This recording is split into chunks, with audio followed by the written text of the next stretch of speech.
What is Gucci? Manucci's. Welcome to the Half Court Podcast. I am Darwin. Got AV behind the camera. And today we got the return of my guy, my ex co-host. It just didn't work, you know. Oscar, welcome to the podcast, man. Hey, G, it's good to be back. Man, what episode did we do with Oscar? Was it seven, 6, 8, somewhere around that magnitude? I want to say 9. It was Super Bowl.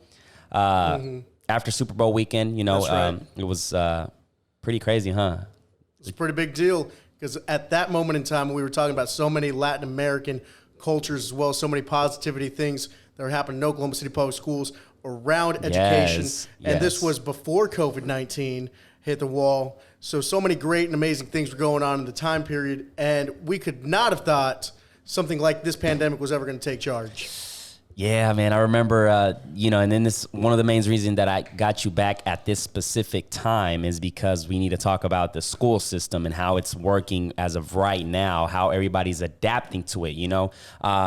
One thing is that, you know, you are a teacher as well. You work with the athletic director. Are you still doing that? So I moved from FD Moon Middle School, where I was at last year. I was the athletic director of that school. This year, I'm actually the head wrestling coach and one of the other coaches at the historic and beautiful Capitol Hill High School here in South Oklahoma City. Okay. How's that going for you, man?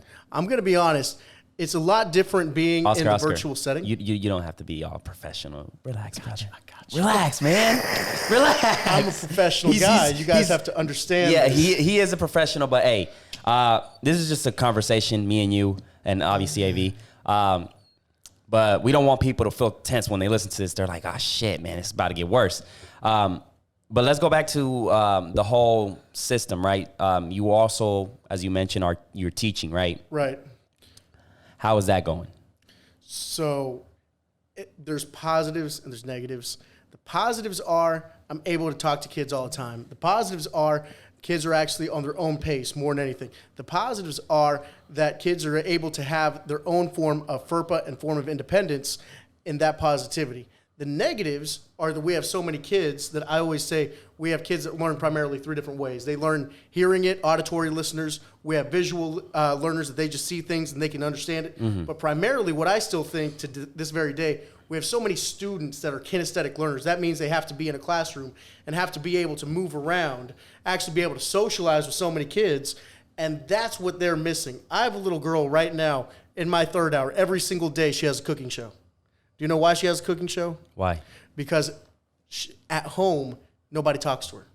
At home, her dad's working so many hours a day that he comes home really late. So the only time that she's able to talk to other people is during my class at Capitol Hill High School. So I give her 5 good minutes. And those 5 good minutes that I'm able to talk about social and emotional learning, they're able to learn so much more because I think right now at the current state that we're in, we need to have our kids actually learning emotionally what they have to say and actually care about them in different aspects rather than just saying, hey, they just got to learn mathematics. They just got to learn history. Mm-hmm. So wait, at Capitol Hill, are kids back in the school? So kids officially go back in school unless obviously something crazy happens due to the pandemic. On November 9th, November 10th, our first half wave of school kids are going to come in. That's a Tuesday. On November 11th, the second wave of kids are going to come in. So kids are going to be at school on Tuesdays, Thursdays, and then the second wave is Wednesdays, Fridays, unless we obviously have some exceptional kiddos that probably do need to be there every single day. I'm talking about, obviously, of kids with severe disabilities, as well as kids that are special education, so many others. Yeah, because one of the parents, you have several parents hit us up and say, hey, man, you should have a teacher and kind of like explain the process of, you know, doing the homeschooling and the challenges you actually face as a teacher, because it's like for a parent itself looking at, you know, their perspective is like, damn, like they... How do you teach these little motherfuckers? Like, how do you teach them? And not only that, it's like, how are they doing it? Like, because most of them have jobs. They got to pay bills, you know? So, like, normally they had a system and, like, a schedule that they work around where they can figure out how, okay, I got to pick up my kids from school and this and that. But now that they have to have them at the house... How the hell? Most of my homies are slow, too. I can't believe they're teaching their kids. I'm like, bro, you're teaching your kid? God. So, I mean, we're in a new setting where parents are now teachers too. You got to understand that aspect. Like you just said, your homie might be a little slow. Shoot, Yeah. I've seen some of these parents come in my school, and I'm like, bro, I can see why your kid is like that. Like you don't know I see a little bit, but I still love your kid. When you text me, you don't know the how to do the R, like or your, you know. Oh God, it's no. I mean, English can be complicated, but I think those are the basics. You know, you should get that shit right. But so, as your point of view, being the teacher, how the hell do you keep your students engaged? Because it's hard, like looking at a screen and saying, hey, like my teacher's here. I feel like it's so easy to get distracted to the point where it's like, especially nowadays where it's all about your devices, tablets, phones, that they get a notification and boom, they go for that instead of paying attention to what you're trying to teach them. So how are you keeping them engaged? Honestly, there's so many different tools that you can use without having to resource and just saying, hey, we're going to be learning 45 minutes straight. If I tell you you're going to be learning 45 minutes straight, you're going to doze off.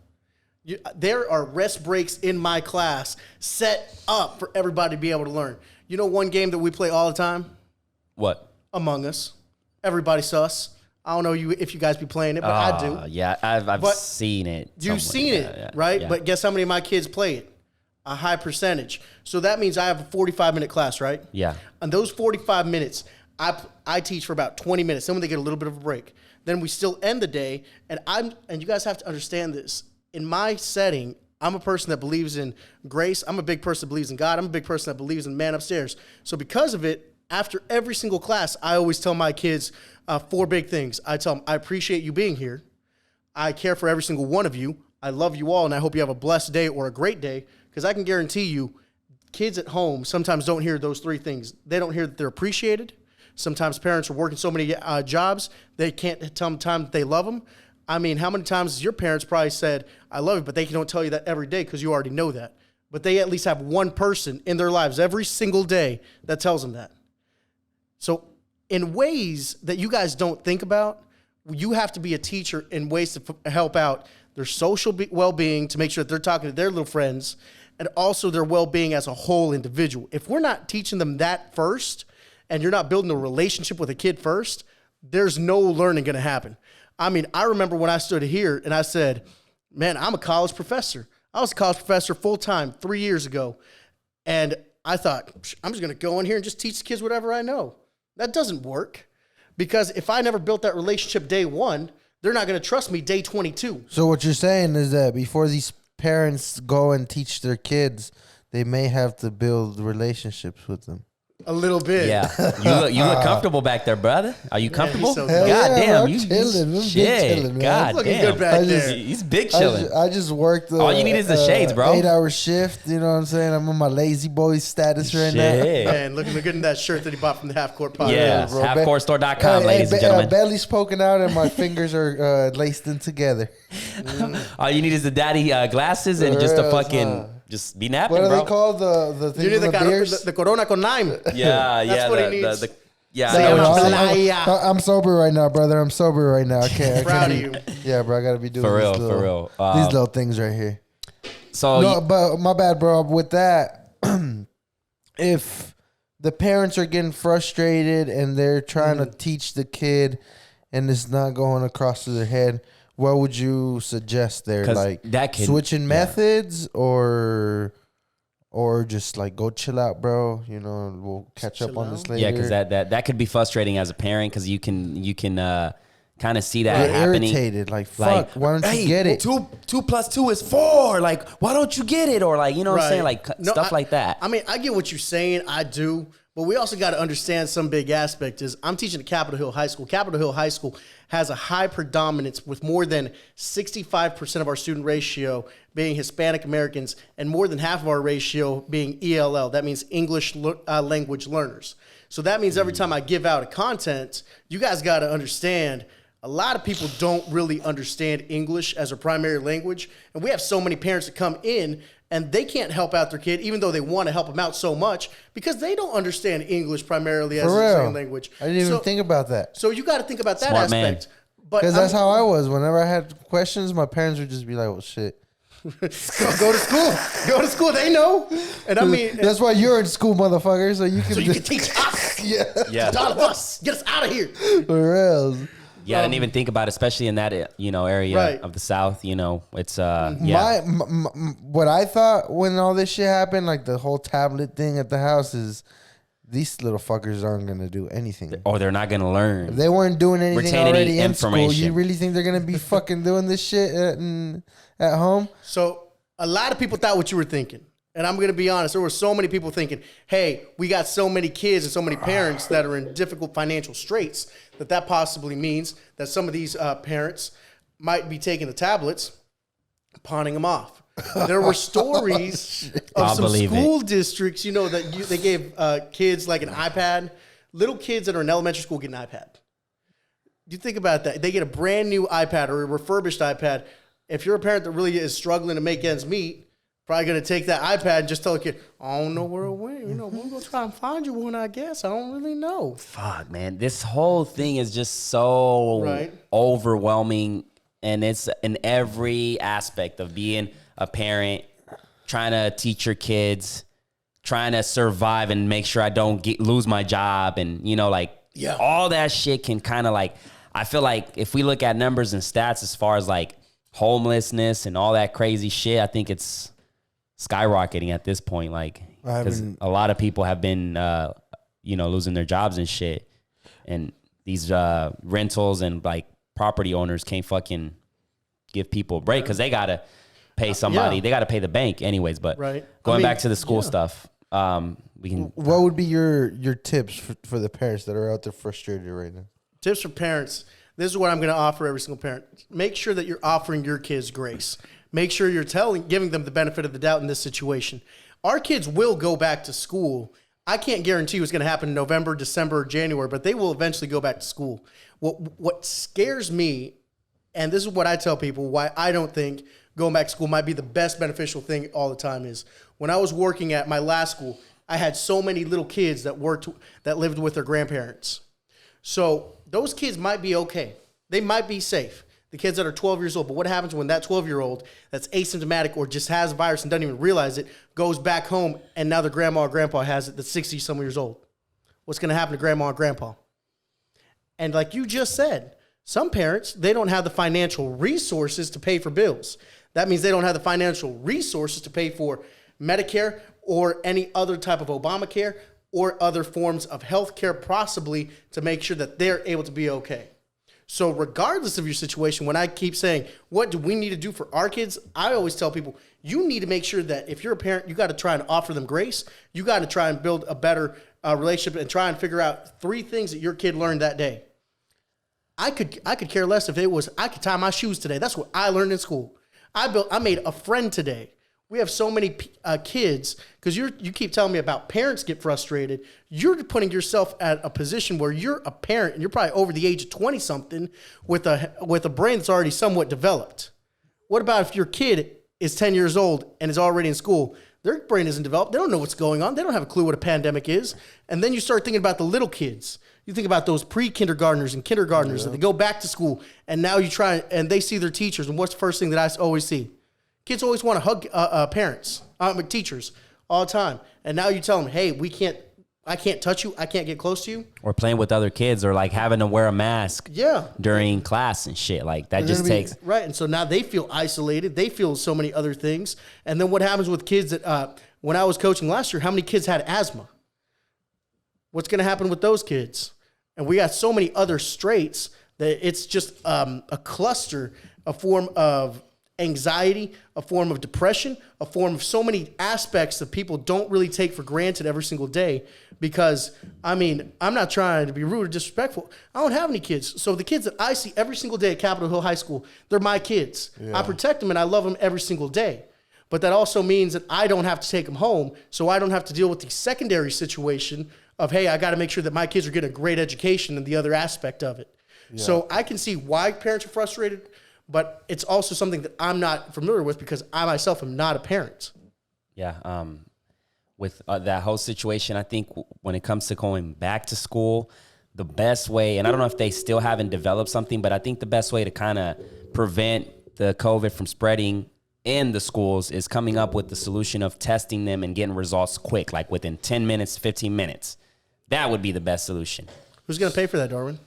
Well, they got to come up with something. I mean, I don't know who the hell's going to pay for that, but I know Joe Rogan, for example, has a way for him to test every single guest and get a response within 15 minutes. You're talking about but Joe one Rogan guest. gets well, he has a guest every day. Got a $200 million. Right. Okay. He got it back. Okay. But it's like, whoa. You said one guest So we every can't day. do that, but we can give $1 trillion worth of stimulus checks. That doesn't make sense. I don't think it's gonna happen. So you. Okay.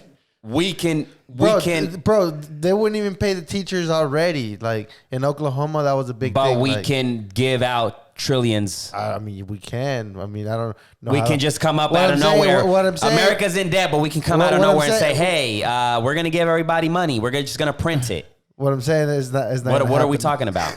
That shit ain't gonna happen. Exactly, with because the they don't school want it system, to happen. Yeah, it's not gonna happen. That's what it is. I remember, Simple. There you go. That's probably what it is. I'm not going to argue with your opinion. I think you're wrong, but Why? why? Because the budget's already fucking bad as it is, bro. They're not gonna pay for testing for every single kid. Are you crazy? No, I'm not. How much do you think testing costs? Let's put a number. Well, anything that has to do with going Let's to say $1. No. Right? No, let's just More say than $1. Right? Let's just Okay. pretend These little $1. niggas barely get chicken nuggets for lunch. That's They're gonna do Okay. testing every Okay. day. How many kids are in America every single day going to school? Millions, maybe. Millions. Let's say 5 million, right? Yeah. Every day for 180 days, because there's 181 days. 180 times 5 million every single day. That's money. That's money. Yeah. He's getting it. Look at him. Yeah. You better convince LeBron to fucking drop a bag for your test, Darwin. Nah. I think you can come up with a solution, and it's like anything. If you really want the economy to flow, come up with a solution to test people quick. That way, like concerts and stuff like that, the economy needs to flow. If not, it's going to go to shit. It's looking like shit right now. So I'm just throwing something out there. You know, if we are able to print trillions and trillions, which Trump wants to send a second wave of stimulus checks after he gets elected, that's a good strategy, motherfucker. But why can't he develop a strategy to combat this shit? So you got to understand so many different aspects on coronavirus. So coronavirus came out primarily in the United States in March. We're already in October, right? So that means we've only been dealing with this pandemic for 7 months. That means there's not enough research, not enough testing, not enough possibilities to actually understand how this one little virus is able to affect so many lives. What you're saying is just monetary. I care about the people. So this is where our views kind of shift. When people always tell me, hey, 150 people died in Oklahoma today. That number's low. Exactly. So you're telling me not one of those 150 lives matter? Everybody dies every day. What? And if People die every day. People die every day. But do they have to die like this? Do we have to put kids back in school and put people one die at risk? from smoking cigarettes. People die from cancer. Everybody dies. Like it is what it is. That's how life works. So you're bro. putting human lives in a political standpoint. Is your mindset? What do you mean? You're saying the economy is more valuable. But the flu is exactly the same thing. Like the flu is as deadly. It can spread. It kills a lot of people a year. Did they shut down the school? Did they shut down the economy? Oh, you mean because we have a shot? It's called a flu shot, right? But look at the numbers. Google it. How many people died last year from the flu? You're also not taking into consideration so many people that might actually still be infected that still go to work every single day with coronavirus. For real. How many people are actually working 2 jobs right now because they're infected and they can't take a day off work? I haven't got tested. He hasn't gotten... Are you kidding me, Aaron? I haven't gotten tested. And like that's what I'm saying is so many people bro, might actually have it and be spreading it without realizing it. And it's not your human life that I'm worried about. It's the other people that are vulnerable to many other situations. And we're also talking about monetary aspects that we're saying. What do you think of the masks? The mask rule? Are the masks helping? Well, you have to look at it mathematically and scientifically. You can say, hey, the actual mass that you see, the little blue one, the replaceable one, that one can kind of help 30%. 30% more, less 30% less likely to get infected than actually not wearing anything. Okay. That's if you're just a person wearing one. And then plus the other 40% if you cough. Now we're looking at mathematically, that's 30 plus 40 is 70. But when you do the laws of averages, that's 63% chance that you don't get it now. Yeah. Wait, if you wear the if you wear a mask and somebody else wears a mask, there's a 63% chance that you won't get it. 63. So there's still a 40% chance. 37. Have you seen people wearing them lately? Certain areas, if it's like a very small area. Are you guys still being strict on it over there? Yeah. That's crazy. Yeah. I don't know. It is what it is. I mean, at this Darwin, point. we just have different beliefs on this. I'm not saying you're wrong, and I'm not saying I'm No, wrong. I'm right. not. I'm not disagreeing or agreeing with you. I'm just, I'm in the middle right now. Like I'm in the middle. Okay. So the wrestling people, are they back, or how are you doing that? So it's one of the toughest things you got to think about is even though I don't agree with actually being in this situation, I'm still the head wrestling coach of one of the most historic schools in the entire state, if not the nation. Are they still doing wrestling? So I'm still doing wrestling because they allow me to do wrestling, and I'm trying to make the best perfect team to be competitive, to be a state championship winner this year. And it's a historic. But then it's like, fuck it. you get what I'm saying? Like, you still got to do the wrestling thing.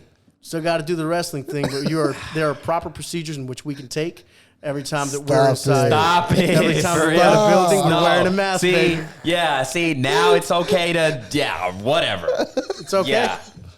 Because I'm wearing a mask and trying to be safe and cautious.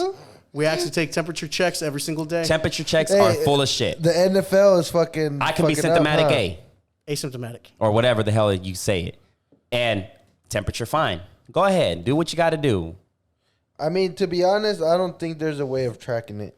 It's gonna be one of those things where, like we've been saying since the beginning, like survival of the fittest. The motherfuckers that are sick. As AV would say, if you're not ready to die, you fucking better get ready.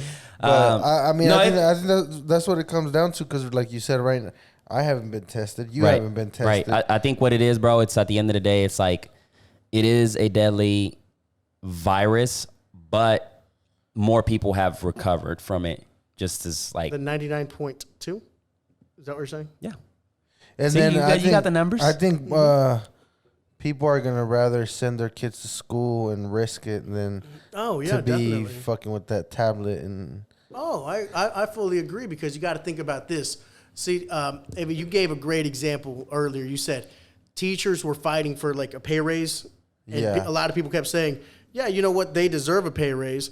But you remember, like when we did the magical walkout a few years ago. Yeah. And that walkout for 5 straight days, teachers were not going to school, and that means parents were stuck with their own kids. Yep. What a terrible thing. So because they're stuck with their own kids, eventually parents started turning on the teachers.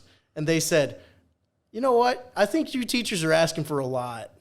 So now if you try and do another stage walkout and say that teachers, that we have so many educators who are in their 60s and are actually very scared of this pandemic. I mean, I'm not trying to be rude. I'm really not, because I know my age group and I know how healthy my life is.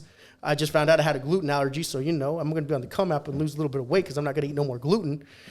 But regardless of it. Yeah, okay. Thanks, tried. But regardless of the whole thing, we just do have so many teachers that are actually trying their best to make sure that about the situation. But now we're in the time where parents are not going to be on the side of teachers at all. If we try and stage a walkout and say we're not going back to school because of the pandemic, hardly any parents are going to be on our side. So what ended up happening with that? With the teacher walkout? Yeah, like when did they finally decide, like, fuck it, we'll go back to work? So the teacher walkout itself that happened 4 years ago in Oklahoma and Oklahoma City primarily, we had so many teachers fighting for the rights of saying that they haven't received a raise in a high amount of fashion, or they haven't even received a raise yearly.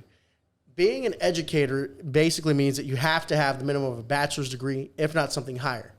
It's also a situation where so many teachers have signed a contract for at least 1 year, and on that contract, it also says every year you ought to get a raise. In Oklahoma City, we have a big union, and that union tries to save us and try and pay us more than most other school districts because the smaller school districts don't have a lot of people supporting them. Teacher-wise, I'm talking about. They might support athletics, but not the teachers themselves. So because of that situation, we have so many teachers that also aren't getting paid enough, and then they start going to many other states. You might have heard situations of so many teachers going to this great state of Texas just because they're getting paid more money and they have a lot of more resources available for teachers. And you also hear of teachers coming into Oklahoma that don't have any certifications. So that basically means that those teachers never went to school to be a teacher of any kind. They've never gone to any formal background training or have done much of anything in education. They just needed a job. So what are we trying to do in education? We're trying to actually better help. Damn it, we get all the $50 substitutes over here and shit.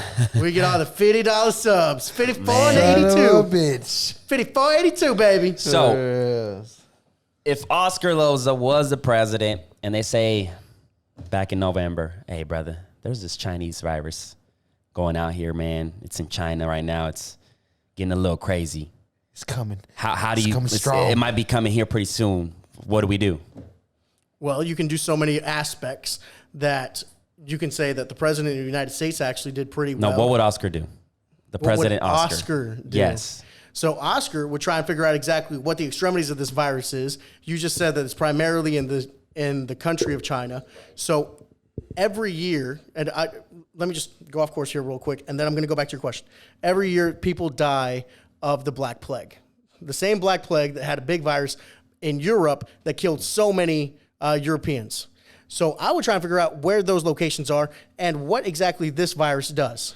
So at the very early stages, we had no idea what it did. And you're talking to me about November. We didn't find out anything primarily about the virus until it got here around St. Patrick's Day. That's what you think. What I would do, once again, is you just said November. That's when President Trump and Vice President Pence primarily knew about it, early December, late November. What I would try to do is try and send informants, try and figure out exactly what is going on, if this can actually be a big deal towards the American people, and try and stop it in any way, shape, or form. And that possibly means trying to stop air traffic coming from Asian countries into the United States and trying to slow down any possible form of contamination that comes into the great country so 200,000 American lives don't die. That's what Oscar would try to do, but I'm not in the great White House. Where's the number at right now as far as death? 200,000. That's a little bit higher than that. Yeah. In the United States, not in the United States. Yeah. Okay. It's getting up there. Let's see. But don't worry, 99% recovered though. Yeah. Yeah. Exactly. Yeah. What are you looking up, Jamie? So we can forget that 7.83 million and then 200,015 deaths. So he's saying 7.8 million have died worldwide. No, have been infected. Okay, I apologize. And then 215,000. And 215,000 have died in the great United States of America. California is the biggest death, 16,000. Texas got 17. Florida got 15. Oh, wait, no. New York got the most with 32. Yeah, New York got pretty bad. Yeah. So political leaders. New Jersey is infected like a motherfucker, too. Yeah, New Jersey's right below the great city of New York, too. So New Jersey, New York, and then who else? Florida, Texas, and California.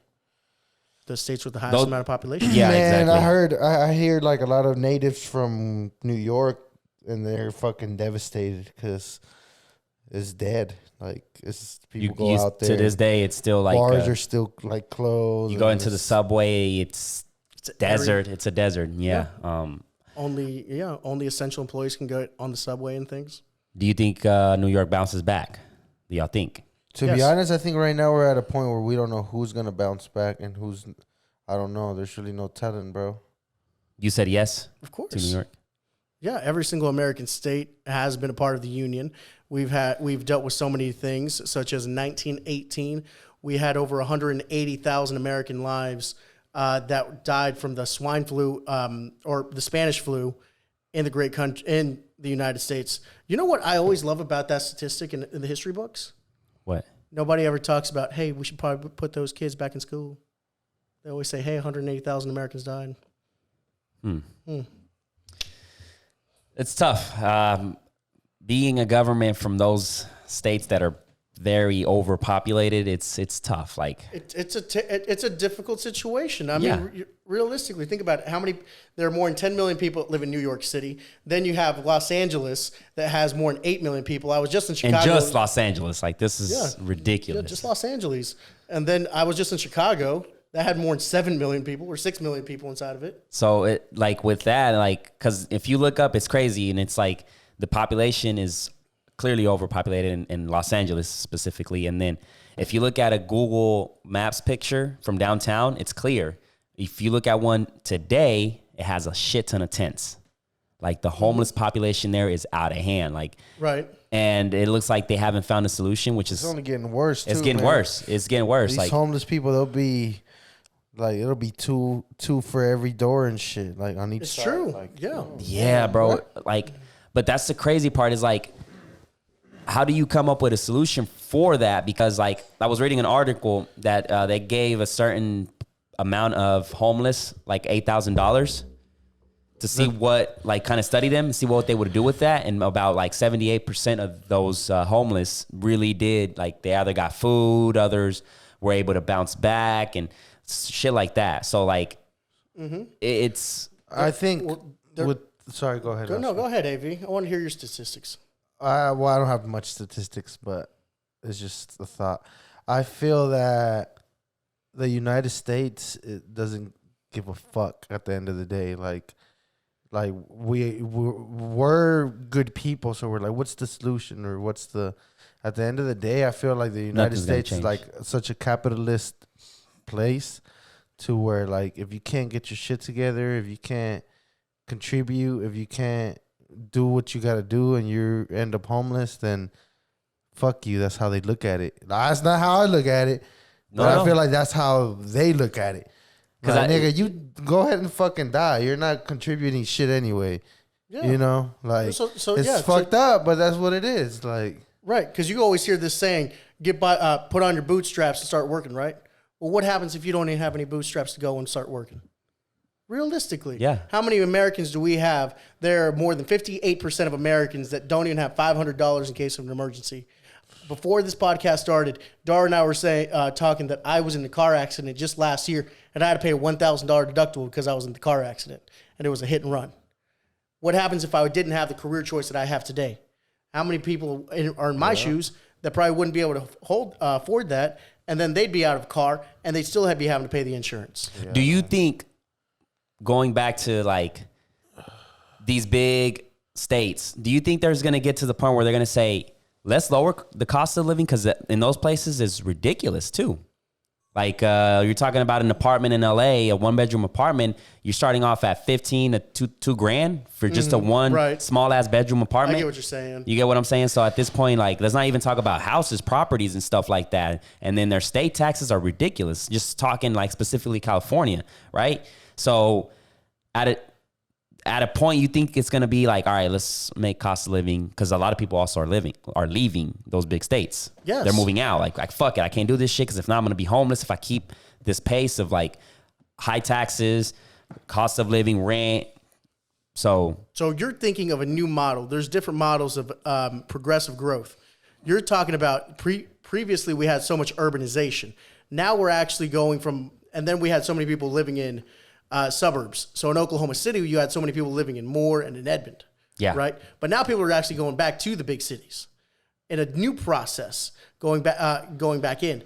But what you're talking about is we actually need more muckrakers coming back from society, basically telling people about the terrible things that are happening in New York City. Why the prices are so dang high. Why in the world are you charging Americans so much money on taxes? Why in the world are you charging so much Americans on their property, their car, and every other aspect of human lives when they're just trying to live a life? You know, there was an episode that I watched. I don't even know if you watch it. It's called Rick and Morty. on one of the episodes of Rick and Morty, I just see right there, Rick on the end Yeah. table. I'm gonna see if I remember. They were saying Rick basically made his own planet to jumpstart his car. And in that episode, he saw the alienation, and he explained to Morty what exactly was going on. And in that episode, he also said, hey, these people are working for us, and because they're working for us for so long and so many hours, they're able to jumpstart the car, and then they can build their own society in utopia. I've seen that one. So you've seen that one. What do they call it? They go into the battery. Yes. Yeah, I remember that one. So, but Rick said, well, Morty actually said, this is almost kind of like, in a way, a form of slavery with extra parts. Because it kind of is. How in the world is it that so many Americans have a job in this great country, have a high school diploma in this great country, and in a way, they can never leave the financial straits that they're in every single day? Now, they're in treadmill money. Treadmill money essentially means that they are actually moving, they're working 40 hours a week, having the apartment and having a family, but they're not able to save any money every single week. You're moving on a treadmill. You're literally walking, getting your steps in, but you're not going anywhere. Yeah. Does that make sense? Yeah. In American vision, you always hear people of going up the line. Mm-hmm. But the percentage of Americans that is actually doing that is such a low number. So when you tell me that America itself is a capitalist nation, it is. But they made the rules and they made the regulations to better help other people rather than all people. And we can read this in so many other things. You can read this in the Constitution of the United States, how the Constitution of the United States was actually able to be made for the oligarchy, for people of money, and actually targeted to not be able to help out people of color, women, young peoples, and also people that did not actually get born and raised in this country in their form of different beliefs. I mean, it's just a terrible situation you might live in. Damn. I don't know, man. It's I was a political science professor. Yeah, I don't want to get too political because goddamn, like it's just I don't even think people want to listen to this shit. They don't. I mean, that's why I come here trying to tell people about positivity. Right. But if you want to go down this path, I can go down this path and it gets dark quick. Yeah. Let's swap it up, man. Let's change it up a little bit. But let's talk about you, brother. You've been traveling. You've been doing your thing, doing man. My thing, living my best life. You just recently visited Chicago. How was Chicago, man? Was it your first time? Second time. Last time I was there, it was when I was in high school, so I wasn't able to do too much. This time, I was just there last week, so it's primarily, let's just say, the first time I was there, trying to visit a big city, and how you were saying about so many problems that you were seeing in Los Angeles. I didn't really see that many problems in Chicago. Now, it could also be because I'm a traveler, and I'm just a person that doesn't live in Chicago, and I was only there for 4 days. But there are obviously people that are panhandlers, but I see that everywhere. And regardless of the situation, when I was in Chicago, I had an amazing time. I was able to try some of the amazing Chicago food, try and visit so many of the great places, and try and go into a few things. Obviously, they had the mask regulations, but that's most American cities that we have today. And this week, I'm going somewhere else. So I'm having a pretty good time right now. Where are you going? Well, I'm actually going to go to a few places. I'm going to be in Colorado Springs, seeing Garden of the Gods, and then Denver, Colorado. Nice. Chicago is amazing, man. I went there, and I went last Christmas, I believe. Was it last? Really? Yeah. It was amazing. That's an amazing time to go. Seriously. Yeah, loved it. One of the big cities. Yeah. Loved it. The people were amazing. Yeah. There's stuff to do. You know, we went to the highest tower, the second highest tower, I guess. Yeah, the Willis Tower. Willis Tower. Yep. Amazing experience. I was afraid of heights. I was like, I'm going to do it. Still do it. You know, walked on the glass. Yeah. Had an amazing time, man. That's awesome. Yeah. It's the next place I do want to visit, and I've been itching to visit here, is New York. I've been wanting to visit there too, Man. but because of the whole Speaking of pandemic, New York, you know, I can't even go there right now. But hopefully, we're able to find a cure for the virus and everything else. Because I feel like even right now, it's like you won't experience that full New York experience because of this whole situation going on. And there is always something special about New York where you're like, man, New York is. Because I'm over here thinking to myself, I'm like, why is New York so special? It's a lot of big buildings. That's all it is. But then, like, I've been there, I've lived there, but there's something about New York that I fucking love. The history, man.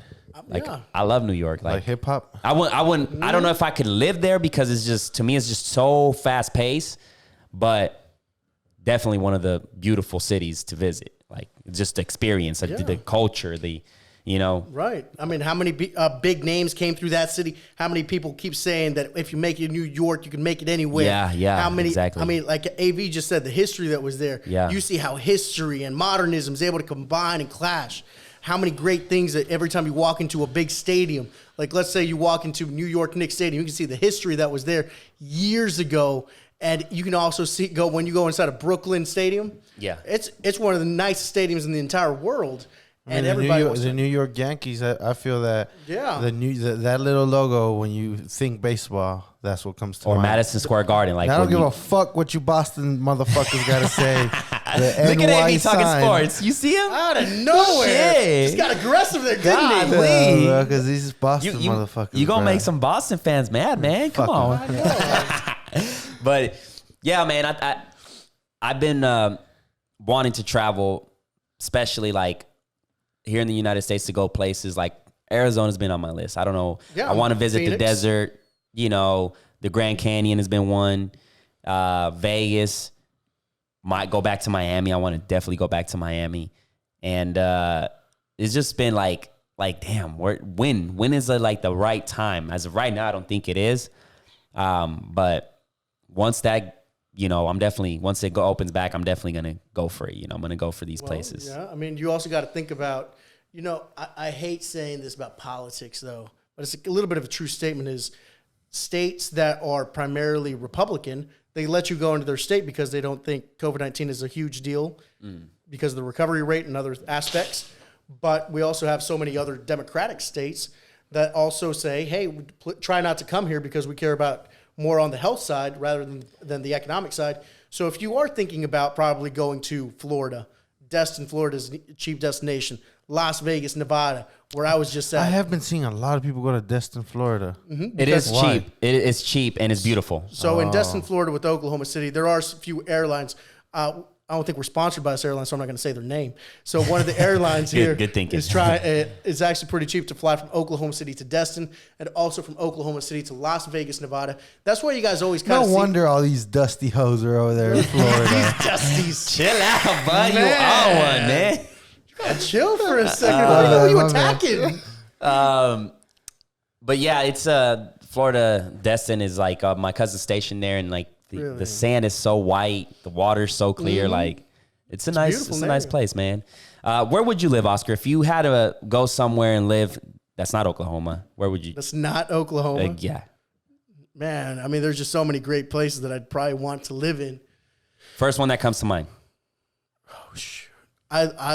I want to be by the beach, bro. So Miami's probably going to be my best top destination. Miami. Okay. AV, what about you, brother? Like if they had to tell me tomorrow, get your shit, go move somewhere. right now. Get out of Oklahoma, brother. Oh shit! Then in the circumstances we're in, like with COVID and everything. No, like matter, in general. bro. Let's not even put goddamn COVID. Fuck COVID.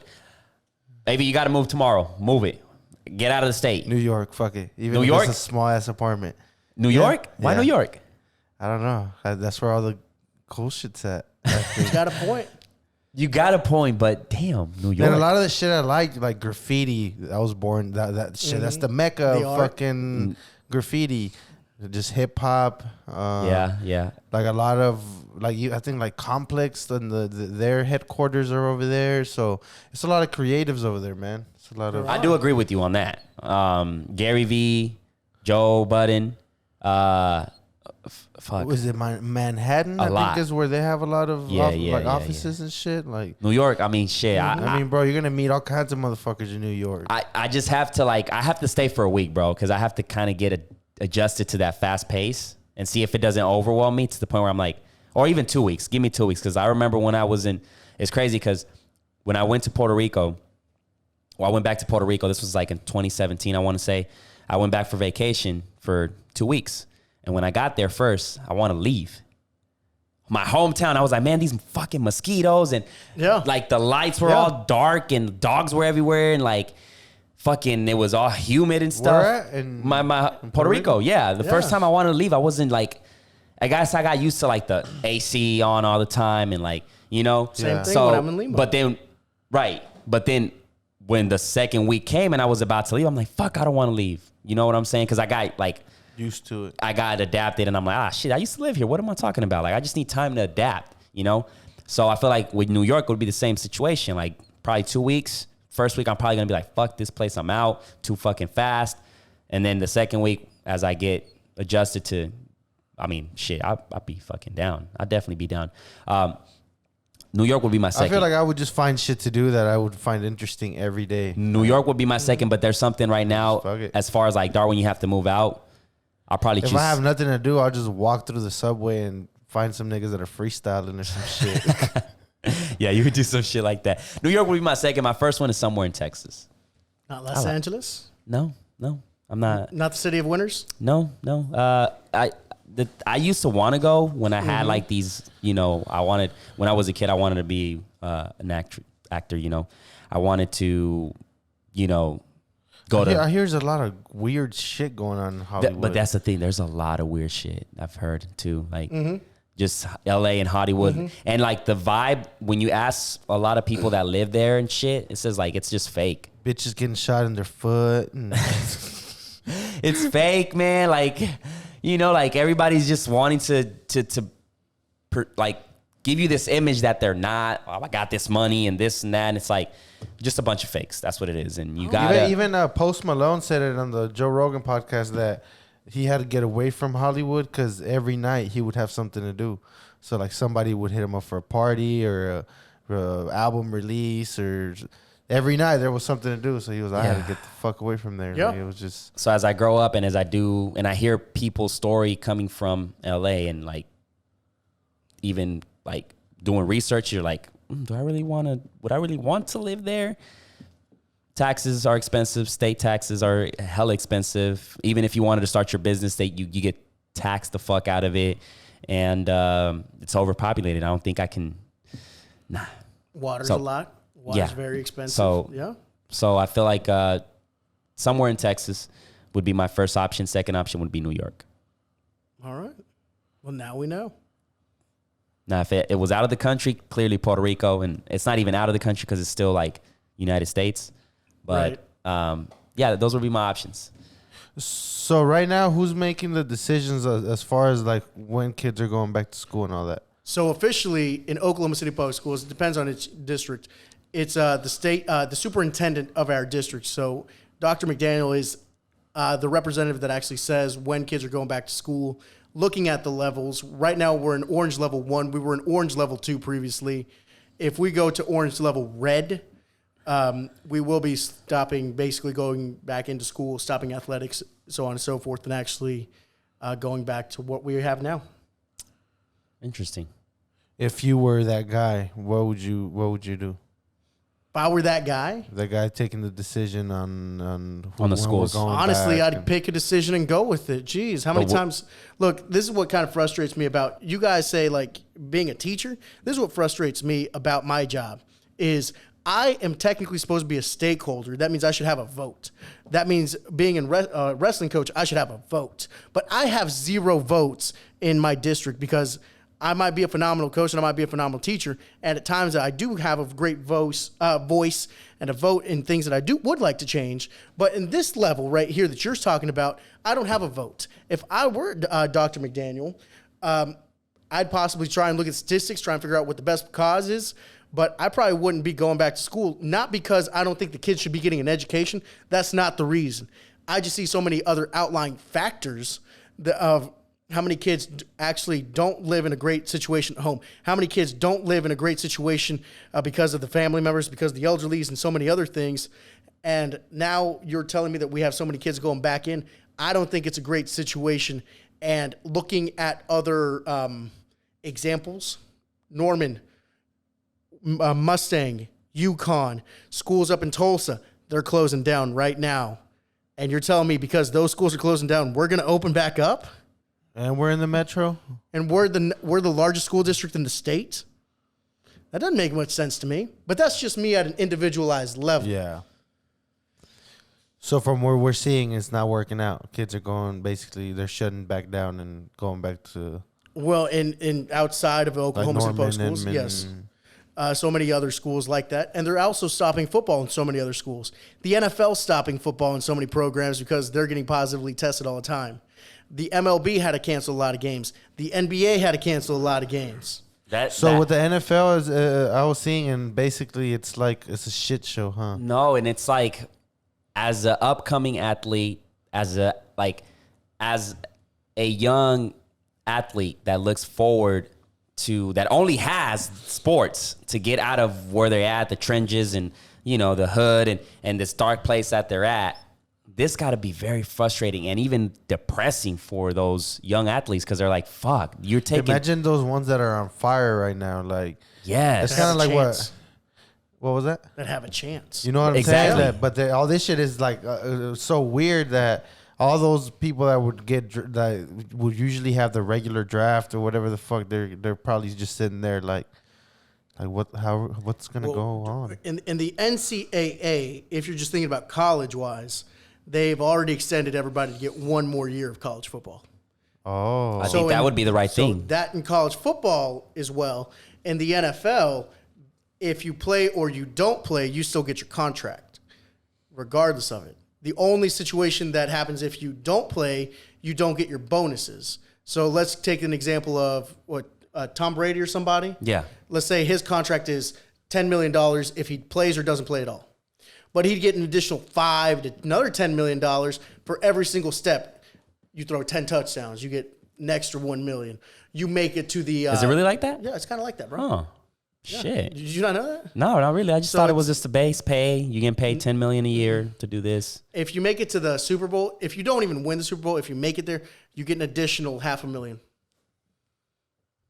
That's cool. Yeah, because you Like won commission. the It's conference. like commission. Yeah. Yeah, it's like Yeah. commission. Yeah. did you know that the MVP of the Super Bowl has to sign a contract that says that he's gonna go to Disneyland the next day and wave at people? Yes. Every single... AV, let me find out you getting into sports, motherfucker. I did not know that shit. That's fucking crazy because basically, whenever the whole team is celebrating and they're all just like, basically they get fucked up that night because they And just they got won. it, and they're And getting the ready to next go to day Cancun. The next day the whole team goes except the MVP because they signed that contract that they had to go to Disneyland the next day.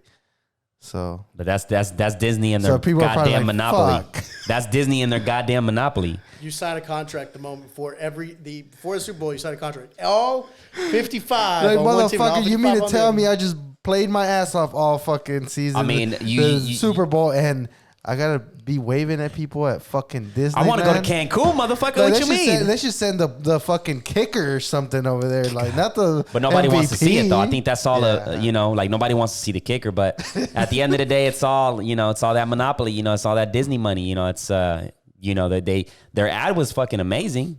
Hey, we know this whole pandemic is going to shit, but come and visit us. We take care of our employees. We take care of our people. We love you guys. Come back. Was Like Mickey Mouse wearing a mask? no, Surprisingly, I'm probably going to go to Orlando in December. good for you, motherfucker. Anyways, yeah. Man, Let me get to this real All right, quick. go ahead. You might want to snap some pics. Oh, yeah. That way, because this is going to get, I don't know if, depending on how Oscar's feeling. Oscar, you know why I have this jersey, right? 23 Los Angeles Lakers, right? Right. You know why I have this jersey? Because they won. That's one.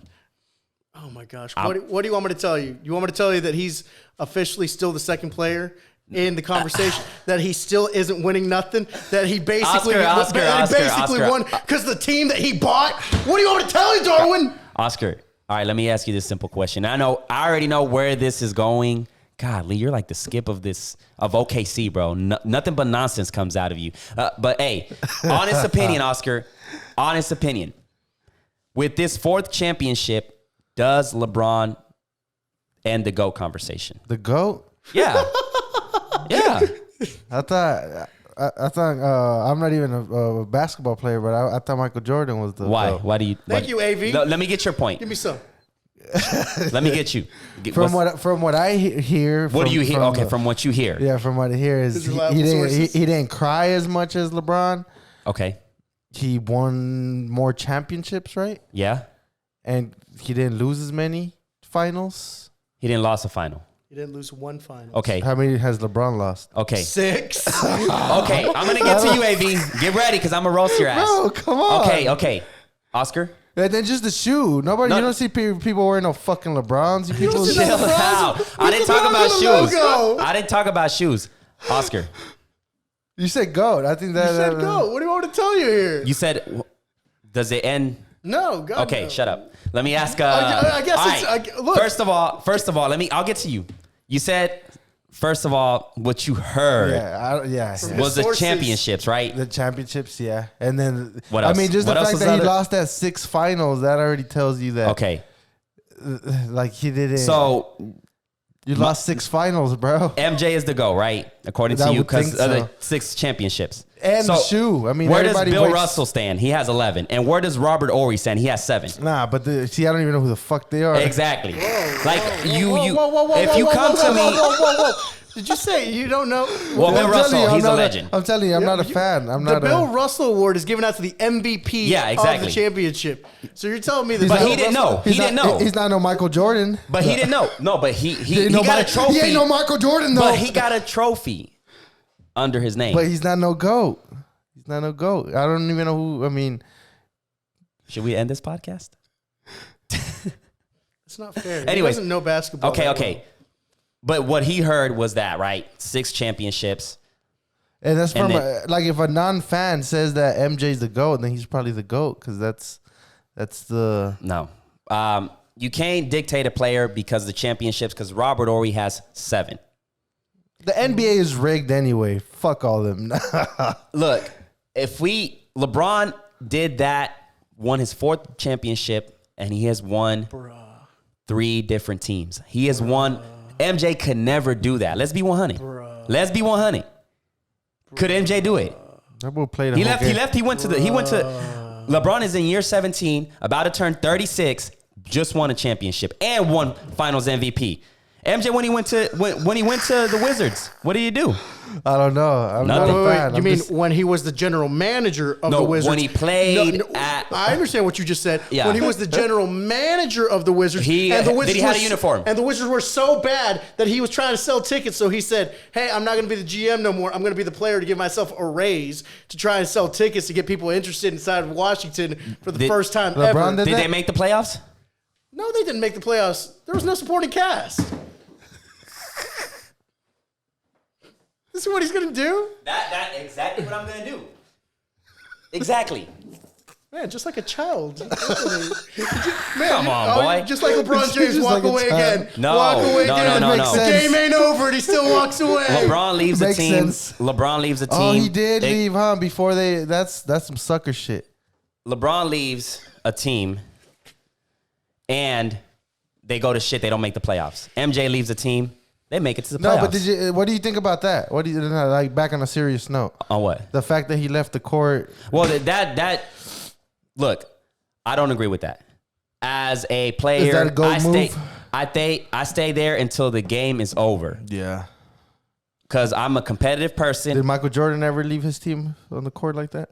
Can't remember. But he once. did argue. Michael Jordan didn't argue. That's There's different, plenty. though. No, I'm saying with the refs. Arguing and just leaving the fucking court. No, I'm is just a saying with the completely refs. different That thing. was What, one of the LeBron comparisons. doesn't argue? Like if That's he gets what I'm saying. I'm not saying he doesn't argue. I'm saying like everybody likes to point like, oh, he's always arguing with the refs. LeBron's always arguing with the refs. No. Michael What I'm Jordan saying did is too. Also what, argued. what I'll I'm give you saying is that. what happened recently, where he just left. Yeah, I don't. I'm not. Last 10 seconds I'm not a of the fan of game, that. yeah. I'm not a fan of that. But is that Then gonna? how can you be the GOAT if you just walk away? But why? from a team Why like are you that? dictating that small little thing that he does? That's not small. That's a big thing. It's. Hey, he let his emotions take over. He just walked out. That was one small thing. Because at the end of the day, that's not gonna hinder him. That's not gonna, say he's not the GOAT because of that. Because he's done a shit ton of broke a shit ton of amazing records. No, that's not what I'm saying. I'm not saying he didn't do that, but what I'm saying is that from what I see is That's probably that. Michael Jordan is like the fucking everybody loves Michael Jordan. Michael Jordan was a beast when it came to scoring. He really did take the load, but that was about it. That was about it. Can I ask you a question? Like realistically, I'm just curious. Yeah. Why do you think, personally, that LeBron James is a better overall athlete compared to Michael Jordan? He should be considered to be the greatest of all time. In your opinion, I mean, they're two completely different people with different Exactly. styles.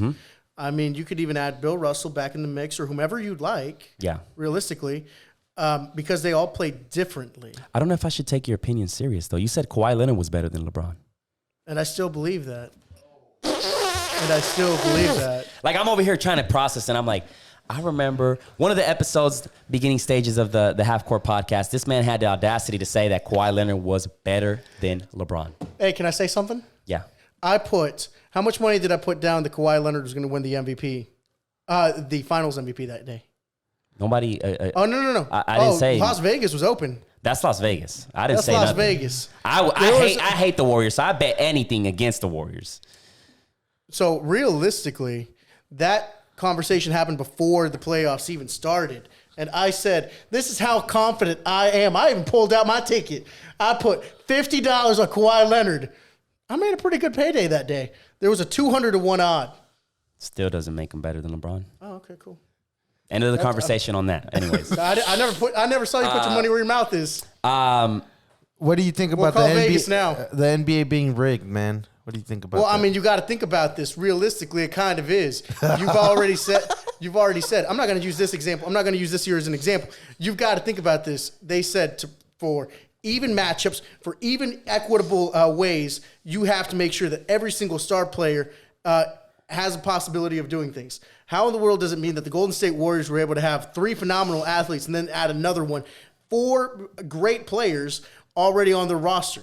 That was like an all-star. That was an all-star team. But then, and they didn't let Chris Paul join Kobe and because they said it'd be too overpowerful. right. But then why they let? But You know what I'm saying? then I'm saying there is a form of riggery inside of this system. But you can also point out and say Los Angeles did have a phenomenal front 5, and their bench area was kind of sus at best. But their team and the caliber and who they were playing, apart from Jimmy Butler, who was the second best overall player for Miami, realistically. Mad respect for Jimmy Butler. I love Jimmy Butler. He gave it all, man. It. He gave it all. Like, did you think Miami was going to be in the finals? I'm not trying to be rude. No, I'm not. I mean, hey, they're a young team. Jimmy Butler is a beast when it comes to scoring, but the thing I thought about Jimmy Butler was like, he didn't fit with Chicago. He had these, then he went to Minnesota, and then he went to where after Minnesota? Oh, Sixers.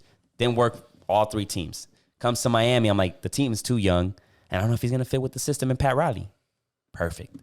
Yeah, Perfect Spoelstra fit. did phenomenal. Miami is looking good right now. It scared me, didn't it? Yeah. Because they beat teams that they shouldn't have beat. Yeah. But it also meant, does that mean that when these teams are back in a normal setting, will they be able to produce in the same fashion? Because there were hardly any fans in the stadium. The influx of noise doesn't make it any better. And you still have to understand that these athletes, it makes it easier for them because there's no fans in the stands. Because they're all still great players. But we talking about the NBA not having fans and making it easier, but is it really easier on them to be in a bubble where they can't see their family members, or so they had to be there for they started in June. There's like an emotional right. So you might say there's no fans, so that's probably easier for them. But what if after a game they got to go back to their hotel, then wake up the next day, go to practice, to get right back to the hotel, then wake up the next day to play? That also has a lot to do in the mentally, mind. Yeah, you're right. So it was challenging. To me, as putting myself in the athlete's position, that shit must have sucked. I got to be in this right state of mind so I can win this and take my team to the next level. And it was every day. You're getting paid millions of dollars, motherfucker. You better. Yeah, it's easier said than done. I mean, look, Paul George was pretty open about his depression and anxiety and shit like that. And it's and we go back to the Chicago player that had it all, had fucking millions and won a championship with Michael Jordan. But what? You never know. You got to just put yourself in that position that these motherfuckers are also human. Yeah. I just realized, did you just walk away from the GO conversation again and just start? No, I just didn't take your opinion serious. That's why. But all I want to say, man, is congrats. No, that's fucked up. I don't even want to say it. What are you going to say? I was going to say, so you put LeBron above Kobe? But we can't do that. Kobe's dead. Well, Kobe is a phenomenal player. Kobe was a beast. And I always said I hated Kobe because he would just shit on everybody. Shit. Straight. But he's not better than LeBron. That's just how it is. Just because, what do you think, Oscar? I'm just going to stay quiet. No, I'm being real here. Looking at it from stat to stat and stuff like that, really. So if you put stats like next to each other, LeBron is better. LeBron is number 1 on stats on every single points, playoff points, everything. That's what I'm saying. Like you got to look at it from that aspect as well. Not only the rings, but the records that LeBron has broken has been phenomenal. Like this year, I feel like he should have won the MVP, but he got only 16 votes. You gave. What do you think about that system of voting and shit? I think it's stupid. Right.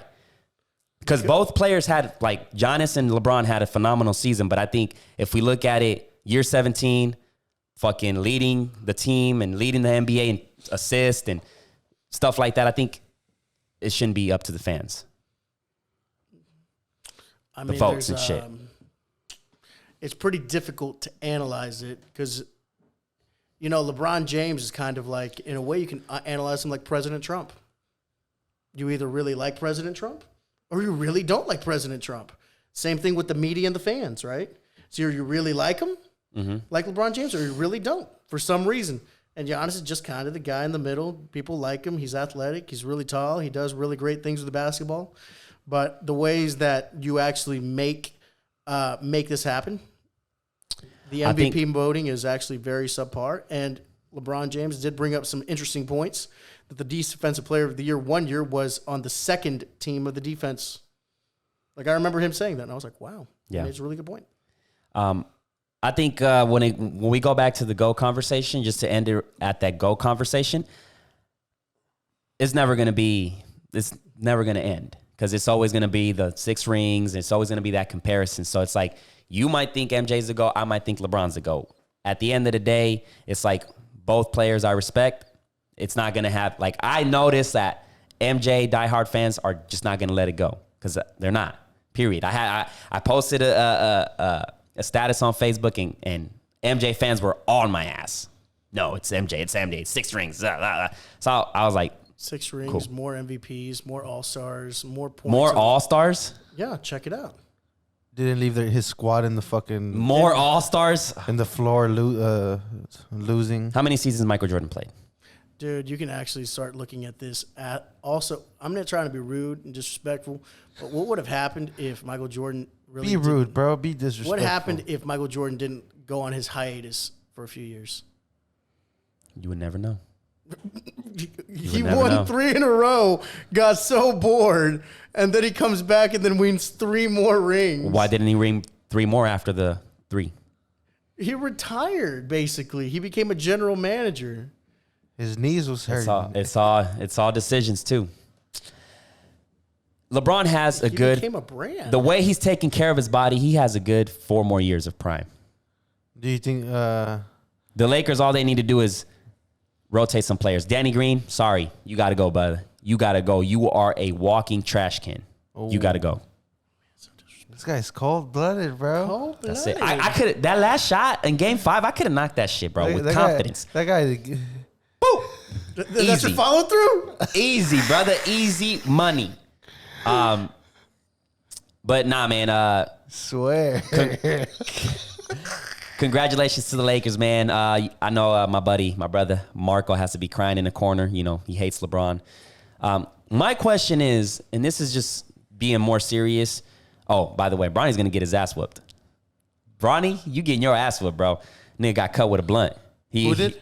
Bronny, LeBron's son, he was hitting the blunt. Yeah. And he posted it on IG, bro, and all the fucking memes are like, Bronny's paying the refs. Bronny's paying, like, you know, so that way LeBron won't win quick and shit. That shit was hilarious. I love Twitter. Yeah. But, yeah, on a serious note, man, how can you hate on a person like LeBron, man? He's done so many good things. No, I'm talking about, like, athlete, like. On a serious note, though. Yeah, for real. Like, is it just the amount of greatness this player has achieved on and off the court? We were talking about the greatest of all time, and now you want to switch up the conversation. You're switching up styles, bro. We weren't even talking about that. Realistically, how many great players do I think could come to Oklahoma City all the time? I know you remember this name, Jeremy Grant. Sure, yeah. Jeremy Grant, when I was at FD Moon Middle School last year, we were able to do so many great projects with him, and he was actually able to give every single student, not athlete, every single student that went to FD Moon Middle School a brand new backpack with school supplies inside of it, and gave the athletic donation an extra $5,000, and gave the school an extra donation of $10,000. Now, that's just him. He's a much lower player with money compared to LeBron James. Now we look at LeBron James. LeBron James is opening up schools, opening up a great university tuition at the University of Akron. If you're able to qualify for that specific qualification of making your grades up, he pays for your entire college tuition. He also makes sure that he is opening up brand new schools all over. If you also think about Ennis Cantor, he's opening a brand new high school here, brand new charter school system, elementary, high school, middle school, here in Oklahoma City, Oklahoma. So you can't just start saying, hey, LeBron James is such a philanthropist all over. We have so many phenomenal athletes that try and give back to their communities that have most likely not come from a lot of money and have actually trying to give so much money back into communities and to make themselves better and making so many other people's lives greater than what they are. So I'm never hating on LeBron James for all the great things that he does, but you just switched up styles and went from left to right and just started playing another game. We were playing checkers and you just started playing chess for no effing reason. Yeah, I didn't know. I just didn't. Did you notice that? I didn't want to hear no Skip Bayless nonsense, bro. That's just didn't want to hear it. Oh, shit. I don't know who's paying you to say this shit, but that's it. Just didn't want to hear it. Anyways, Oscar, what's next for you, brother? Let's just switch it up again. Just switch it up again. Well, back on the serious note, what are 5 things that you think we could do for the school system that would make it better? For the school system to make it better, we actually need to try and ensure that most kids are actually able to have a better level of understanding, a better level of offering protection at a social and emotional level, making sure that students are able to comprehend the knowledge, and trying to actually have programs for our own parents. Because this is what I believe in, and unfortunately Oklahoma City is not a big city that does this. I think that organizations and companies actually need to offer primarily their Hispanic-speaking companies English primarily taught for workers. And those workers actually get 1 hour a week. 1 hour every single day, five days a week. They're able to learn English. That way their parents are actually able to better help out their kids when they get at home if they're primarily English speakers. I also believe that in Oklahoma City, we need to have organizations to have free health, not free health care would be awesome, but free affordable healthcare. Affordable healthcare. But I was actually going to say something else. Child care programs to make sure that parents that are working 1 to 2 jobs are able to have their little kiddos in basically a care system. That way, the parents don't have to worry too much to make sure that their kids are in a safe environment. So those are a few things that I think would actually be able to be beneficial and great to make sure that our kids are in a better situation. And if they're actually in those programs, they're actually able to socialize more and build those proper things they need to actually understand. We're actually able to help out more parents. We're actually able to help out more kids. And we're actually able to make sure that more people that are primarily of color, primarily of Hispanic descent, and primarily of other origins of the outside of the United States are able to prosper in this great country and this great city. Now, that's what I would do if I were trying to be mayor. Unfortunately, the system that we're in, they tax us so much and put money into different programs to make themselves look like we're beautifying a beautiful city. But in reality, we're not really solving problems that could be able to better help our situation and our kids, our people, and people to try and make sure that they go from one level to another level of economic surplus. But that's just Oscar 2020, damn it. Why don't you run for president? Are public schools designed to create just workers? Public schools are designed to create an individual that can better help out himself and better help out his community and society. The overall goal of Capitol Hill High School and many other schools, such as Capitol Hill High School, is to make sure to bring a productive individual outside of that high school to be better level off in their community. Now, this is what I will say about the public school system that I work in now compared to the public system that we graduated in. We are obviously making great strides in our school system. More kids are actually able to have advances in Metro Tech. So when they graduate from Metro Tech, they also get 2 free years of experience on the job training to actually be able to be in vocational systems, possibly be able to understand photography, possibly be able to understand barbership, possibly understand mechanics, where they can get a job immediately afterwards. We also have phenomenal programs for concurrent enrollment to make sure that your child, if they do very well in the ACT, can take college level classes already. We have more athletics than ever before.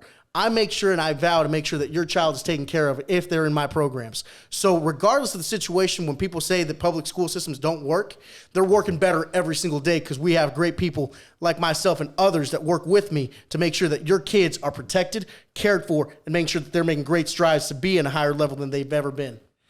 Okay, so I guess my question was, you did answer it in a sense, but with the public school system, is it creating just workers, or is it, do you think, creating entrepreneurs and or like a kid that comes out of school, are they likely to go start their own business, or are they more likely to just go work at, Amazon or just a regular job or something, right? Shit, yeah. So realistically, this is what my vision, and this is just me, my vision for Oklahoma City Public Schools could be.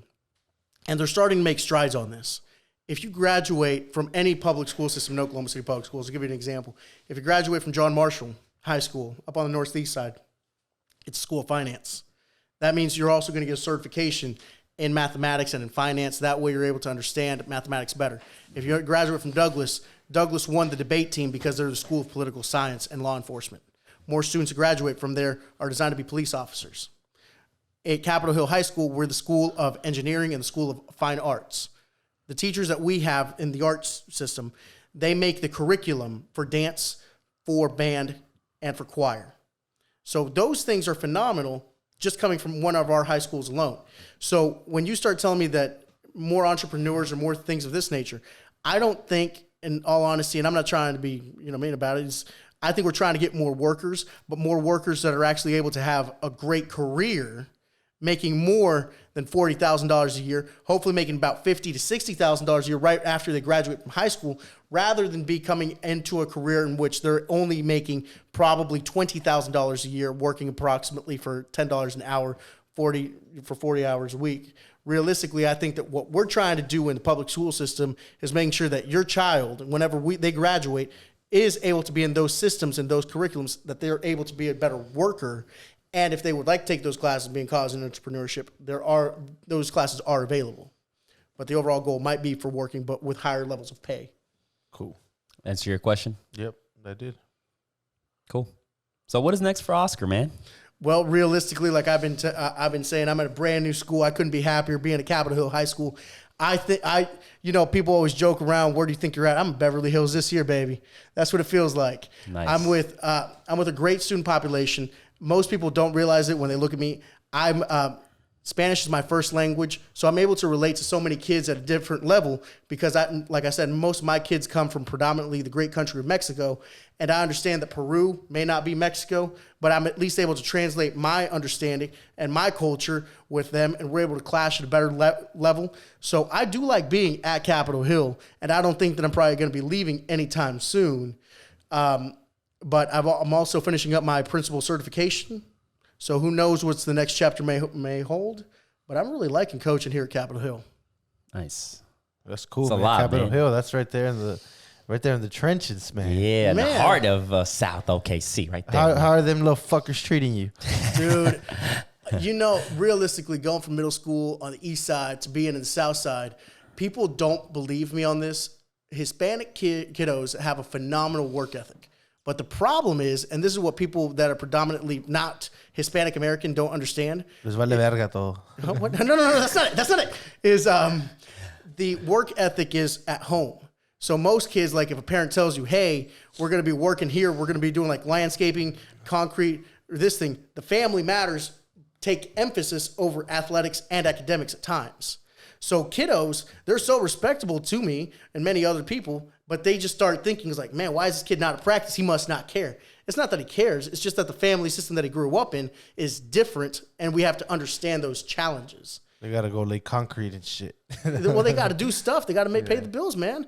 I mean, it's a tough situation I live in, and like I just told you, I'm the head wrestling coach. How many kids that are predominantly Hispanic play basketball or do wrestling? when they know December 1 is the first day of soccer? How many kids are going to leave me December 1?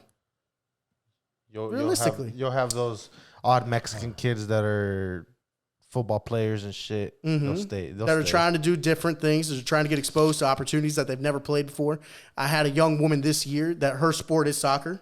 But for the fall, she tries a new sport every year because she says, when I graduate from high school, I'll probably never be able to play the sport. So she did cross country 1 year, volleyball 1 year, softball with me this year. That's cool. So she just tries to do different things. A lot of people do kind of fall off after they graduate.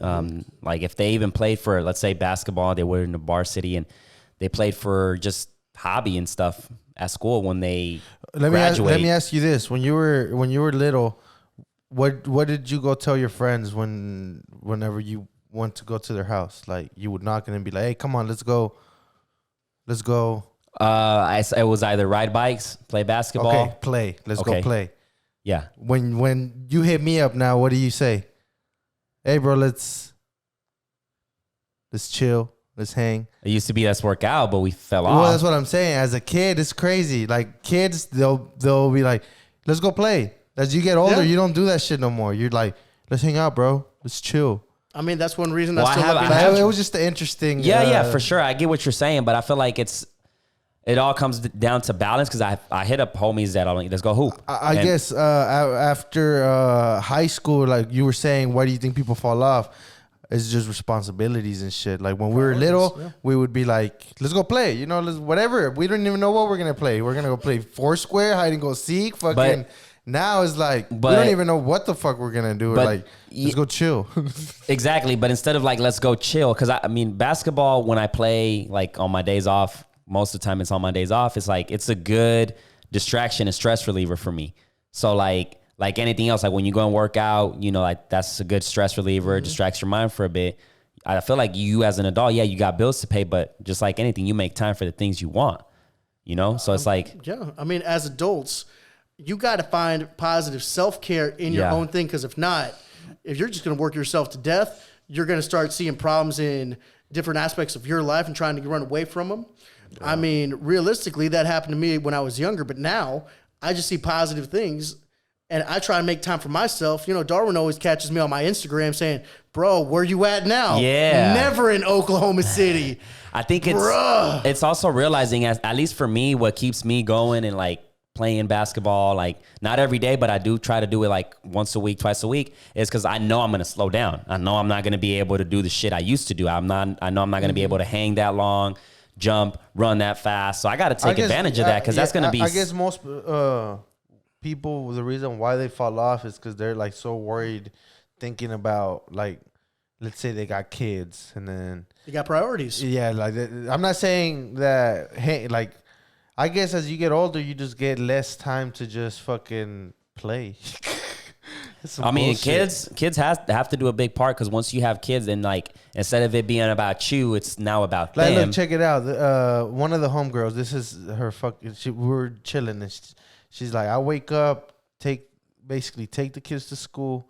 From there, she goes to her job, gets out of her job, then she has to go to school, and then basically gets out of school and then goes and picks the kids up from the babysitter, goes home, puts them to sleep, and then does it again the next day. So it's like at that point, it's like that sounds repetitive. And then like, it gets like that. It's like, where do you have time to go fucking play?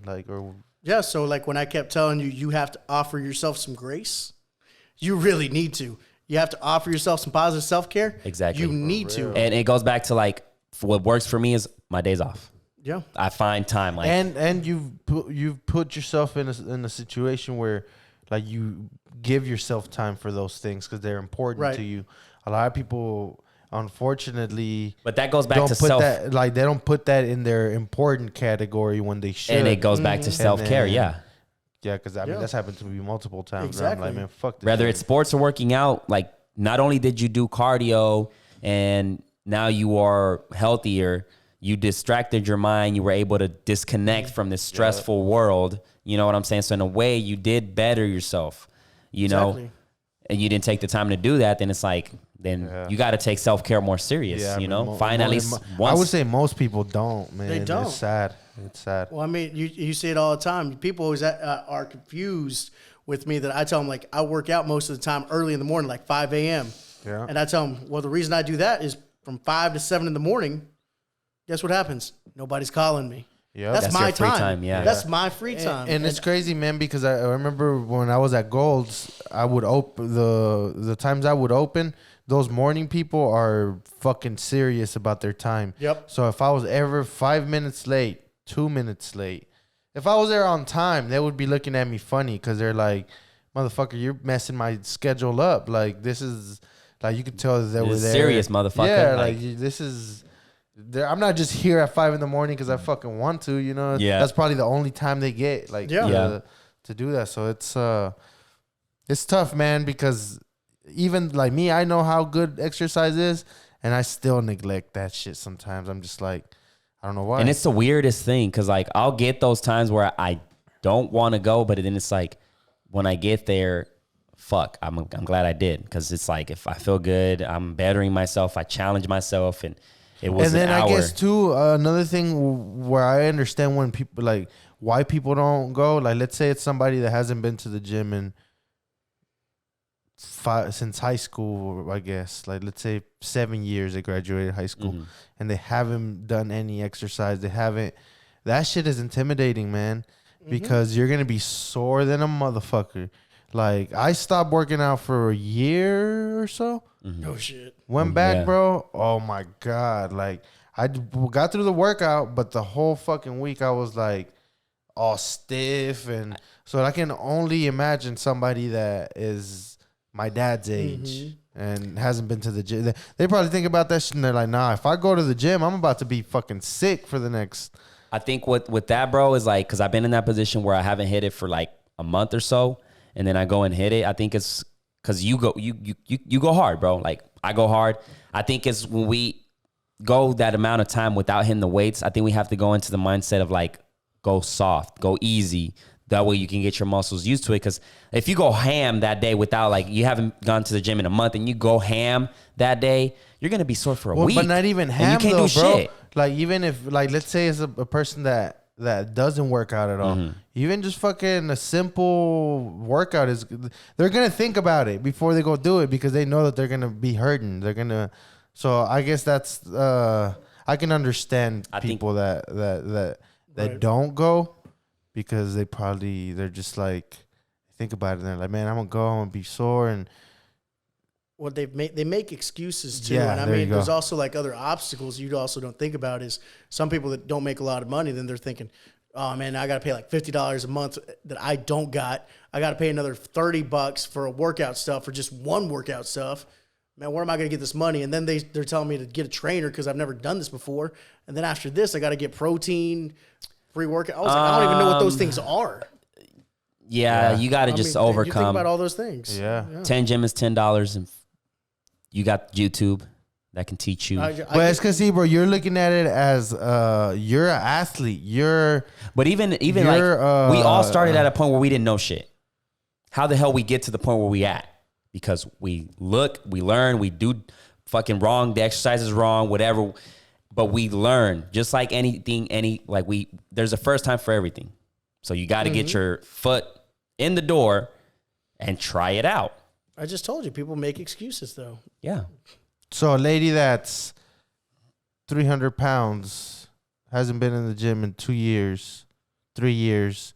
Last time she went to the gym, she was on the treadmill for 5 minutes. Mm-hmm. How do you tell her to get up and go to the gym? How do you convince her to I think go to it the starts gym? with her. How bad do you want the change? Right? That's just me saying, hey, do you want the change? Yes or no? Because if you don't, I can take you to the river. I can take the horse to the river, but it's really going to be up to you. Like, I'm here to support that. Like, I'm here to support, like, you wanting to, like, make a change. Okay, like, so yeah, she says she does. She wants it. let's get it. Let's go to the gym.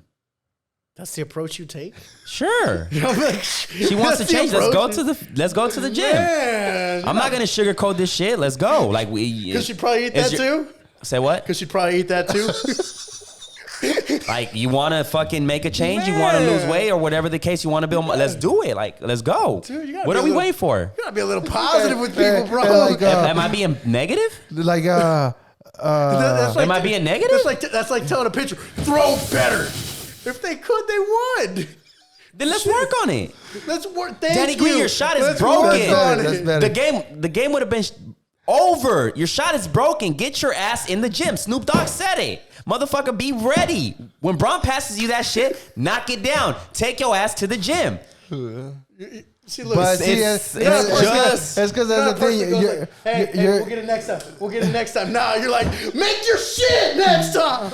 I think like the what I mean is you can't really even relate to somebody like that because you're already fit. You have a athlete's mentality. You have a. But if I go into you're that like, I can't person even- and show them, hey, I was bones. Look, But they ain't bones. I was 135. It's the same shit. No, it's not. Yes. No, when you're it's bones, bro, and you go to the gym, bro, you know how it's like, that's kind of the same effect because I'm looking, buff motherfucker here, looking, buff I motherfucker. think that's And I'm over better. here, I'm wimpy. I'm like, I oh think that's shit. better than being fat though. I get what you're saying, but dude, I mean, at one point, I weighed 340 pounds. I'd rather do the skinny option than looking how I did. It's They're having titties on like, top of titties. I'm telling you, know from a what I'm saying? skinny, the person that was bones, 135 when I started working out, or probably less than that. I'm just throwing a number out there, but I was like in the, not even the past the 150s, and I was like no muscle, like a little bit ripped, but it's like fucking nothing, like nothing. So going to the gym where it's like all these big buff motherfuckers, and I'm over here trying to like compete with them and stuff. At the time, I'm like, fuck, like how do I even, like where do I even start? You know, like it was challenging for me. Like just as much as like obviously it's two different. You know, you got the skinny and you got the overweight. It's two different things, but it's when you want to make a change and you want to, you know, improve your mindset, body. yeah. It's like challenging as well. Like I get what you're saying. Okay, I get what you're my saying. advice to the overweight lady is just start drinking water. Drink a gallon of water. nutrition, yeah, that's a And, good one. Start walking. Walk every afternoon for a month, and then after that month, then you can start looking into other shit. But yeah, You know what I tell people is, because I have to do this with my athletes all the time, is they don't realize how much water they drink, because they, like you just said, drink more water. And I have to explain to people, how much water do you drink? And they say, I'm drinking a lot. Well, What's what's a lot? the definition of a lot to you? oh man, Right? I have the conversation with my dad all the time. Like he's like, yeah, I drink a bunch of bottles. Like how many bottles? I don't know, un chingo. Yeah. So, but yeah, realistically, people buy these small ones or like a little bit bigger ones, and they're all thinking, hey, I'm drinking like maybe 4 or 5 of these. And they're like, that's a lot of water. I was like, no, bro. Yeah, man. You need to drink a gallon of water. That's what. That's the basic. You That's know what I'm just saying? That's what I basic. mean. Like a lot of people don't. They're thinking like, oh, I gotta go to the gym or I gotta go to this class or whatever. Like, just start out simple. Just start out with Right. Just drink gym's- water. Look, the gym's easy. Just That's what walk. people don't ever understand about working out. The gym is the easy part. It's actually getting the proper level of water, Nutrition. the nutrition that you actually do understand. And if you want to get all these extra things, then it's understanding protein diversification, understanding other aspects of your nutrition that you actually do need to start doing. There's different things you have to understand. Proper sleep too. Oh my gosh, proper Yeah. sleep, taking a melatonin or something that actually does help you go to sleep. Man, people don't understand so many things they need to do because, like you said before, people just they're on repeat every single day. Yeah. I mean, I got a friend of mine, like the greatest example you said. She's a single mom. She's got a job. She's going to college, and she says, "Man, Oscar, I'm only getting like 4 or 5 hours of sleep." She's itty bitty, but she's always going. She's never going to gain the muscle that she wants. She's never going to do anything else, but she's on repeat every single day, working 2 jobs. I'm like. the homegirl the other day too. Is fucking crazy, bro. She had a bang, and then she was like you said, little tiny girl, and then I'm like, she's like, I only slept like 3-4 hours last night. And then I gotta be back at work. Mm-hmm. It was just crazy the way she was explaining. I was like, "What the fuck? Like when did what you is your life?" sleep?" And she was Yeah. like, "Oh, I'm tweaking, bro." And just off of fucking, I mean, she wasn't doing drugs, but like she's cranked up on bangs and fucking caffeine just The to lifestyle she lives Just is to keep different. up. Just to keep up. Just Yeah. to fucking It can get crazy. It could get crazy. And sometimes, like, even for me, I be 3 like, hours of sleep in a bang. Imagine that. yeah, I'm like, damn, 24 hours, sometimes it's not enough. Like, I got shit to get done, you know? But yeah, it's just about time management. Time management, it's a thing, you know? No procrastination, you know? Don't procrastinate on shit. And yeah, get shit done, man. It's like, yeah, you make time for the shit you want. That's really what it comes down to, you know? Keep an open mind. Keep an open mind. That's the biggest thing. But yeah, I think shit. We've been here for an hour and 34 minutes. Oscar, do you want to add anything else? Not realistically, Darwin. I think I'm blessed being here with every single person here. I appreciate you guys actually calling me up and actually wanting to talk about things that help out students, that help out teachers, that help out parents. And I just want to let everybody know, you need to offer yourself some grace. Take some time for positive self-care that you actually need, and also offer some grace to also your kids. So that's what I would suggest for everybody. Where can they contact you if they need to reach out, maybe as a parent, teacher, somebody that needs to reach out to you, or maybe a student that wants to, you know, talk to you? Where can they? So realistically, I mean, I talk to all my kids every single day, and there are days in which my kids might need one-on-one tutoring. And Oklahoma City Public Schools, right now until November, every Wednesday is our day to actually talk one-on-one with any child and set up those meetings. Now, a lot of students don't take up those opportunities because they might feel embarrassed. Many parents probably don't take up those opportunities, but they can always definitely email me. I've had parents find me on Facebook. I've had kids find me on Instagram and try and send me messages. So that's what a lot of people do just because they don't want to feel embarrassed asking a question in front of their friends. I mean, but it's a different level of education, realistically. But there are positives in what we're seeing. Okay, so Facebook, where can they find you? Well, you just got to find my name. It's not that hard. Oscar Loza Hoyos, and the same thing for my Instagram. And you're able just to look me up, add me, and then I can definitely answer any question you may have. All right. Anything else, Savy? Man, that's perfect. That's it, man. We're going to go ahead and wrap this up. Pretty interesting episode. Went all kinds of places, but Oscar, I appreciate you for coming through, man, and giving us the good knowledge on certain things. Anytime. Not on NBA, but on political and. Right. I feel like you should run for president though, because you gave us some good debates. The sad part is I wasn't born in this country. I was born in the great city of Lima, Peru. So maybe governor one day. Okay, I'm with that. Maybe. All right, man. We'll see you back soon, brother. All right, Bubba. All right, we're gonna wrap this up. Peace. Peace.